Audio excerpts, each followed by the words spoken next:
Assalamualaikum warahmatullahi wabarakatuh. Selamat siang, selamat malam. Perkenalkan, nama saya Ferdi Syahputra dan teman saya Muhammad Naufal Anabil. Di sini kami akan menjelaskan hasil diskusi kami tentang Enterprise Architecture Planning dari SMA Al-Azhar 15 Semarang. Yang pertama ada inisiasi perencanaan. Inisiasi perencanaan meliputi pertama mendefinisikan ruang lingkup dan rencana kerja. Pertama, input. SMA Al-Azhar 15 Semarang sebagai penyelenggara pendidikan dengan bisnis utama menyelenggarakan layanan jasa pendidikan untuk masyarakat dengan menghasilkan lulusan sedemikian rupa sehingga dapat memanfaatkan ilmunya di lingkungan pekerjaan dan masyarakat. Output. Sasaran sistem informasi dan teknologi informasi dari EAP yang direncanakan adalah sistem informasi yang berhubungan dengan penyelenggaraan pendidikan, khususnya bidang akademik dan administrasi umum. Mendefinisikan visi dan misi dari SMA 15 Al-Azhar Semarang, yaitu yang pertama, visi: terwujudnya lulusan yang beriman, berakhlak mulia, unggul dalam prestasi, terampil dalam berkarya, peduli terhadap lingkungan, dan berwawasan global. Misi: meningkatkan kegiatan keagamaan di sekolah, memberikan keteladanan dalam kejujuran mengerjakan tes, saling menghormati dalam kegiatan di sekolah. Tujuan dan sasaran dengan melakukan penelitian ini diharapkan SMA Al-Azhar 15 Semarang dapat memiliki suatu rancangan atau blueprint arsitektur enterprise yang baik dan dapat digunakan sebagai bahan usulan untuk mengembangkan sistem informasinya, yaitu dengan membangun enterprise arsitektur planning yang nantinya akan menghasilkan sebuah roadmap implementasi sistem informasi yang terstruktur. Di bawah ini ada bagian-bagian seperti tatanan struktur di sekolah, ada kepala sekolah, bagian yayasan, bagian keuangan, guru, bagian penerimaan siswa baru, dan staf. Teknologi yang digunakan sistem informasi penerimaan murid baru dan aplikasi pembayaran SPP dan DSP berbasis web. Manajemen SDM, satu pelatihan seminar dan kegiatan pendukung organisasi lainnya. 3 pengadaan. Di sini ada identifikasi pembukaan sekolah, otorisasi pembelian, dan terakhir persetujuan pembelian oleh yayasan. Menentukan metodologi dan alat-alat yang digunakan. Satu metode yang digunakan dalam penelitian ini untuk menganalisis sistem informasi pelayanan yang sedang berjalan adalah menggunakan EAP atau Enterprise Architecture Planning. Outputnya, metode pendekatan yang digunakan dalam perencanaan arsitektur informasi. Sedangkan output, planning initiation, business modeling, dan current teknologi, presentasi, dan rencana kegiatan.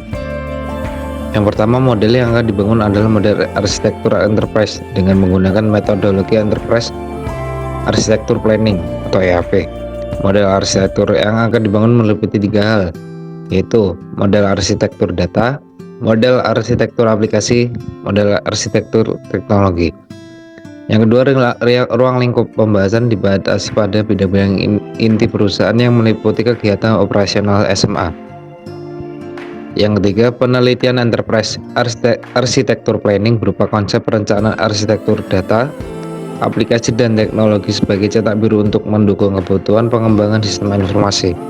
Ruang lingkup pembahasan dibatasi hanya untuk bidang akademik dan administrasi umum yang ada di SMA Al-Azhar 15 Semarang. Perencanaan tim, pembuatan dan penerapan perencanaan arsitektur enterprise disarankan agar dilakukan oleh pihak-pihak terkait dalam enterprise yang mengerti seluk-beluk keberjalanan bisnis dari enterprise tersebut dan dibantu oleh tenaga ahli yang kompeten dalam bidang perencanaan sistem informasi. Yang kedua ada permodelan bisnis dan survei institusi. Model bisnis penelitian pada SMA Islam Al-Azhar 15 Semarang dijabarkan dengan menggunakan konsep aktivitas Porter's value chain atau rantai nilai. Aktivitas rantai nilai di SMA Al-Azhar Islam Al-Azhar 15 Semarang dibagi menjadi dua aktivitas, yaitu primary activities atau bisa disebut aktivitas utama, dan support activities atau aktivitas pendukung. Penelitian menggunakan bisnis proses modeling dan notation atau BPMN. Business Process Modeling Notation atau BPMN adalah sebuah standar untuk memodelkan proses bisnis yang menyediakan notasi grafis dalam menjelaskan sebuah proses bisnis dalam sebuah bisnis proses diagram atau BPD. Teknik aliran pada BPMN sama persis dengan activity diagram pada UML. Di bawah ada sebuah grafik standar layanan seperti firm infrastruktur, human resource management, information technology development, procurement. Procurement. Yang pertama primary activities atau aktivitas utama. Yang pertama inbound logistik. Semua proses yang terkait dengan menerima, menyimpan, dan mendistribusikan input internal seperti data siswa, data pembayaran SPP, dan data pembayaran uang sumbangan sekolah. Yang kedua, operations. Kegiatan transformasi yang mengubah input menjadi output yang akan menghasilkan sebuah informasi secara administratif dari kegiatan penerimaan siswa baru, pembayaran SPP, dan uang sumbangan sekolah. Outbound logistik. Kegiatan ini memberikan layanan kegiatan sekolah kepada siswa-siswa SMA Islam Al-Azhar 15 Semarang. Yang keempat, marketing dan sales. Proses yang digunakan untuk mengajak masyarakat untuk bergabung menjadi peserta didik yang unggul di SMA Islam Al-Azhar 10 Ponte Semarang, SMA Islam Al-Azhar 15 Semarang, baik melalui media sosial, situs resmi sekolah SMA Islam Al-Azhar 15 Semarang maupun secara sosialisasi. Yang kelima, service, yaitu kegiatan yang berkaitan dengan mempertahankan nilai pelayanan kepada masyarakat ataupun siswa-siswi SMA Islam Al-Azhar 15 Semarang sesuai dengan tujuan visi dan misi sekolah. Yang kedua, support activities atau aktivitas pendukung. Yang pertama, procurement atau processing. Kegiatan organisasi untuk mendapatkan sumber daya yang dibutuhkan untuk beroperasi. Yang kedua, human resource management, melakukan rekrutmen pegawai, melakukan pelatihan kinerja pegawai, memotivasi, memberi penghargaan, dan mempertahankan pada para pekerjanya. Yang ketiga, technological development. Kegiatan ini berhubungan dengan tata kelola sistem informasi yang digunakan sekolah untuk melakukan pengelolaan data penerimaan siswa baru, pembayaran SPP, dan pembayaran uang sumbangan sekolah. Yang keempat, infrastruktur. Sistem pendukung kegiatan sekolah SMA Islam Al-Azhar 15 Semarang dan fungsi-fungsi yang memungkinkan untuk mempertahankan operasi seperti administrasi dan manajemen sekolah. Yang ketiga, sistem dan teknologi saat ini.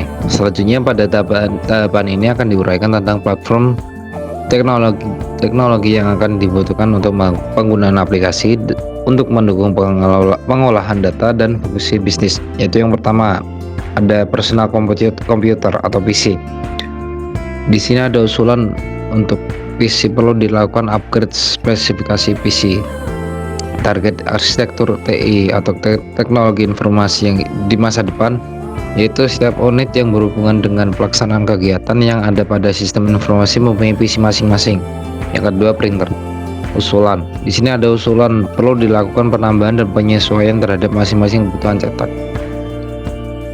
Target arsitektur teknologi informasi di masa depan, yaitu dapat mencetak beragam ukuran invoice. Yang ketiga, server. Di sini ada usulan server perlu diperlakukan pengadaan atau pembelian server. Target arsitektur TI atau teknologi informasi di masa depan, setiap aplikasi dapat saling terhubung. Yang keempat, ada arsitektur data. Dalam tahapan ini bertujuan mengidentifikasi dan mendefinisikan kebutuhan SMA terhadap data yang mendukung fungsi bisnis dari sistem akademik. Pendefinisian data yang dibutuhkan oleh seolah menengah ke atas merupakan langkah awal dari permodelan atau perancangan arsitektur sistem akademik. Arsitektur data menggambarkan seluruh entitas data yang akan dihasilkan, dikelola, dan digunakan oleh semua fungsi akademik. Bahwa ada entitas penerimaan siswa baru. Yang pertama ada nama entitas jenis pendaftaran, yaitu data jenis pendaftaran mahasiswa, data pendaftar atau reguler atau transisi dari jenjang studi lain, standar pendaftaran. Yang kedua ada PDB, penerimaan peserta didik baru, yaitu data user calon siswa, data tes, data penilaian hasil ujian, dan data waktu pendaftaran.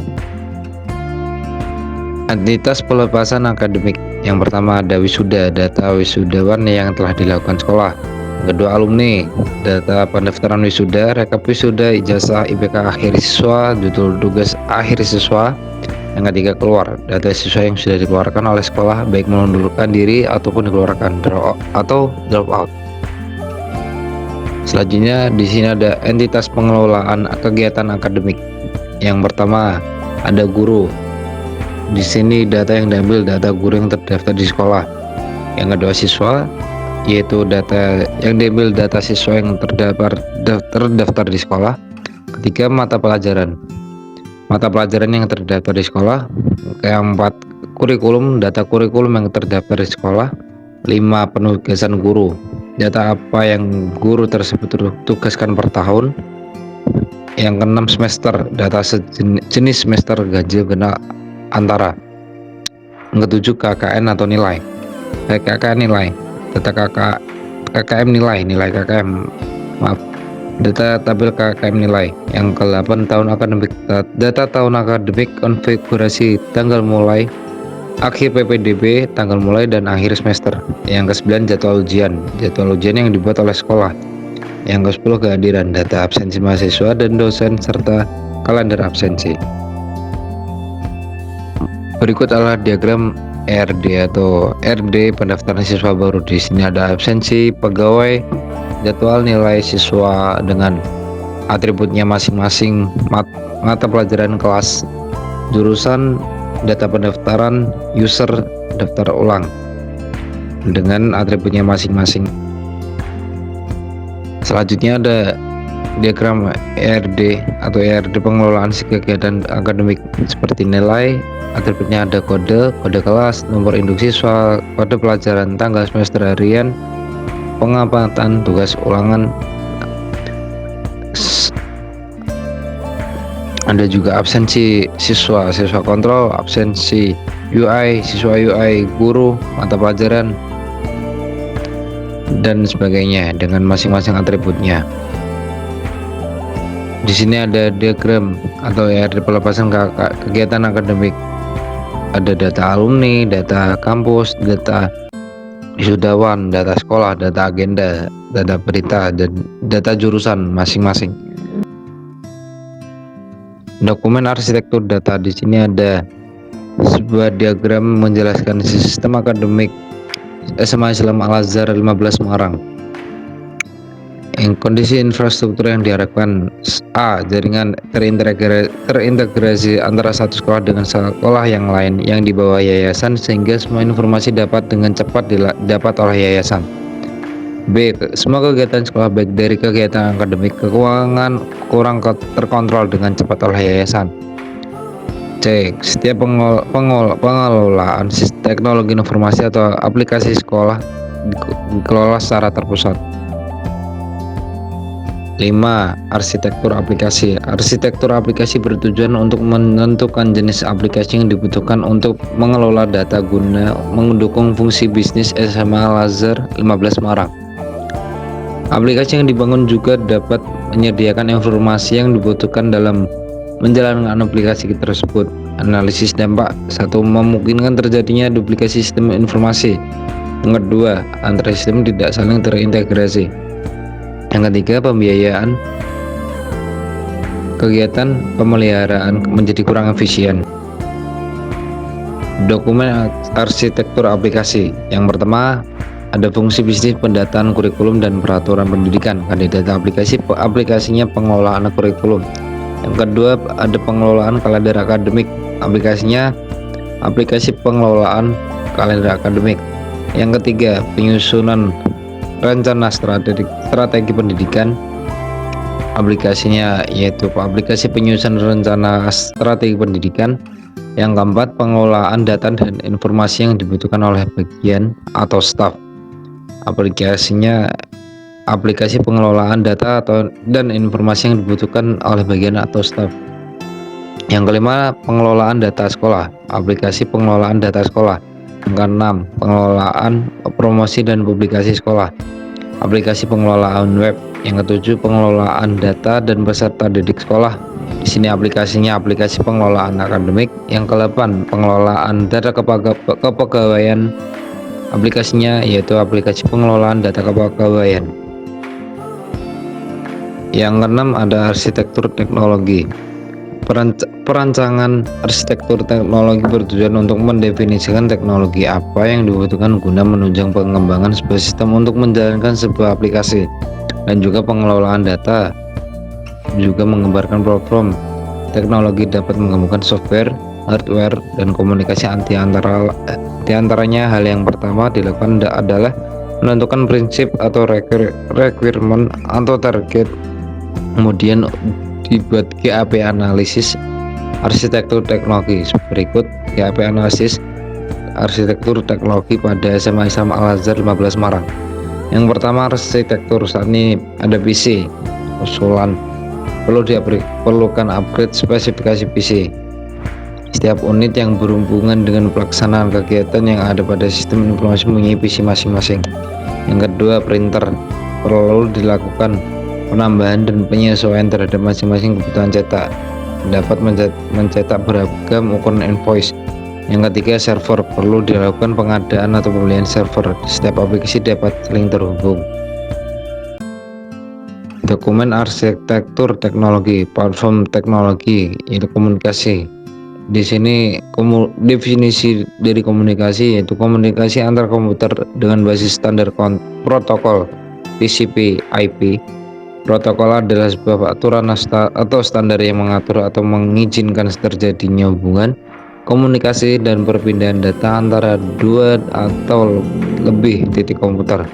Protokol dapat diterapkan pada perangkat keras, perangkat lunak, atau kombinasi dari keduanya. Yang kedua sistem operasi. Sistem operasi memungkinkan perangkat lunak dijalankan pada peralatan komputasi. Sistem operasi yang dibutuhkan adalah sistem operasi yang bisa memenuhi kebutuhan aplikasi sesuai dengan budget perusahaan, mendukung migrasi data dan integrasi data. Yang kelima, rencana implementasi, urutan aplikasi atau roadmap. Sistem aplikasinya sistem informasi pendaftaran, keterangannya pengembangan dalam proses pengembangan. Yang kedua aplikasi pembayaran SPP, prosesnya pengembangan juga. Yang ketiga aplikasi pembayaran uang sumbangan sekolah, prosesnya pengembangan juga sama. Rencana migrasi dibutuhkan untuk mendukung integrasi aplikasi yang akan dikembangkan dalam sistem yang digunakan. Rencana integrasi sistem akademik ini dapat dilakukan dengan menggunakan pendekatan dari bawah ke atas atau bottom up, dengan memperhatikan kondisi sistem akademik pada perguruan tinggi swasta yang ada di kota sistem saat ini. Integrasi dimulai dengan sistem-sistem yang ada menurut arsitektur integrasi dengan cara sebagai berikut. 1. Memenuhi sistem yang ada dan mempromosikan dengan sebagai sistem standar, sedangkan sistem lain harus mengikuti sistem yang ada. Yang kedua, membangun standar baru dan membiarkan sistem yang ada seperti apa adanya, sedangkan integrasi dilakukan oleh sistem pengintegrasian atau middleware. Biaya dan benefit. Tahap 1 ada perangkat keras, nama keterangan monitor LCD 25 1 unit 4 juta. Ya seperti ini jumlahnya. Keyboard 2 unit 200, Rexus Sierra Wireless Mouse White 2 unit 135 ribu. Printer Epson 1 unit 2.698.000. 2 sistem operasi ada Microsoft Windows 11 Pro FPP 1 unit 3.200.000. Yang ketiga perangkat lunak Microsoft 365 Family Digital 2 unit 3.300.000. Web server 1 unit 1 juta. Ada database manager server 2 unit 200.000. Chrome web browser 1 unit, enggak ada ringnya. Yang keempat server PC komputer server Xeon 1 unit 1.300.000. Yang kelima jaringan Ethernet LAN 5 roll 1 juta rupiah. Yang 6 instalasi software jasa penginstalan software 1 unit 60.000. Faktor-faktor implementasi dan rekomendasi. Faktor eksternal 1. Kebutuhan untuk akses database eksternal untuk mendapatkan informasi yang lebih. Yang kedua, cepatnya perubahan lingkungan yang mempengaruhi pertumbuhan sekolah di Kota Semarang. Yang ketiga, meningkatnya regulasi pemerintah, dalam hal ini Direktorat Pendidikan Tinggi yang harus disesuaikan dengan kondisi internal. Faktor internal 1. Kebutuhan memperbaiki informasi secepat mungkin. Yang kedua, kecepatan pemutakhiran aktivitas. Yang ketiga, kebutuhan akses ke database sekolah. Yang keempat, kebutuhan meningkatkan keakuratan informasi. Sekian presentasi dari kelompok kami. Mohon maaf bila ada kesalahan kata. Cukup sekian dan terima kasih. Wassalamualaikum warahmatullahi wabarakatuh.